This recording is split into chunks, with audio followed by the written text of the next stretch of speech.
menu niki yaiku aku tembus saka pindang kerbau saking Kudus.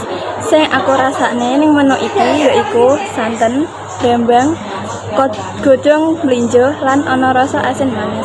Cara nyuguhake yaiku ing piring ditataki godhong gedang.